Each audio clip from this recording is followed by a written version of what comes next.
Nyuwun apa? Nyuwune piye? Awake dhewe iki gen ngerti. Ya pesen apa karo keluarga? Tak sampeke.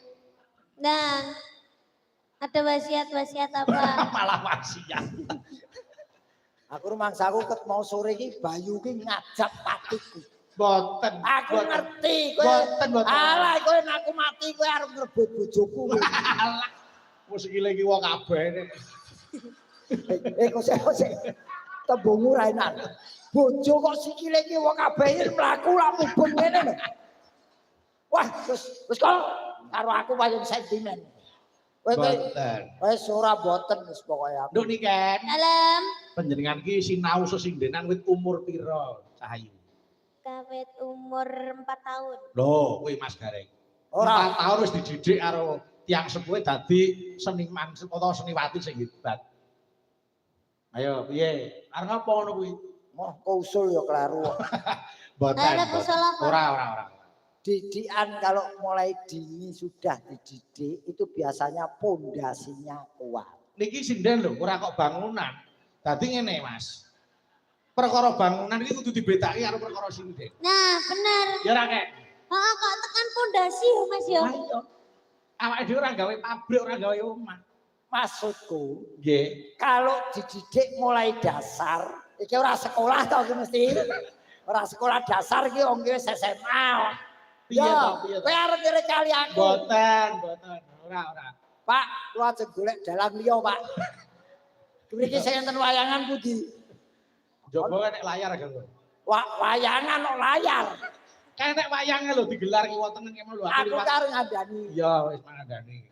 Pinter Joro Langit kalau tidak disandingkan dengan norma etika ora ono gunane. Nggih. Nah, mula contohnen bae. Nah, bae ditonyo. Piye ta? Nggih ditunjuk saiki. Contoh ya. Dicontoh, ditonyo. Iya, dicontoh. Nah, Mergo Mbah Gareng iki duwe prinsip, yen kowe ngajeni gawean mbok ngajeni bakale bisa nguripi. nggih. Wis kebukten saiki. Iki ngerti buktine. Lah kuwi Mbak Niken kuwi no. Lah Mbak iya. Niken kuwi ngopeni gaweane nyatane alhamdulillah iso nggo ragat sekolah dhewe, Nggih. iso nggo ngumrohke tiyang sepuhe. Lho kok ora hebat ngono kuwi. Ah, ngono. Yen sing ngendang kae. Kok sentimen karo sing ngendangi apa? Ben Apa? sing gawe rusak irama sing ngendang kuwi kok. Nyapa kuwi pacarku lho. Apa? Kuwi kekasihku lho. Bekakas kaya ngono. Ora ngerti. Nanda Dimas Nugroho. Enek Dimase. Lah aku ya ngono Dimas Niken Salindri. Oh, Nanda Dimas Salindri. Oh, piye? Pas ta? Yo ning anu. Kata-kata adalah doa. Yen ana apa-apa tanggung dhewe. Lho, jodoh iku ora mesti bodho kok. Iya. Kaya entuk, kaya ngene kok entuk kaya ngono kaya rembulan dirembeti tekek. Lah nyapa? Tak belani enggak?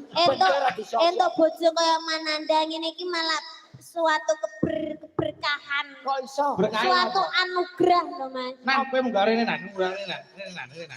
Kowe gen jejer karo Niken lho. Sapa ngerti ya ta? Ku ana setan adu pitik liwat. Aduh. Ayo kene. Lho, itu bojo kowe ngene iki suatu anugerah.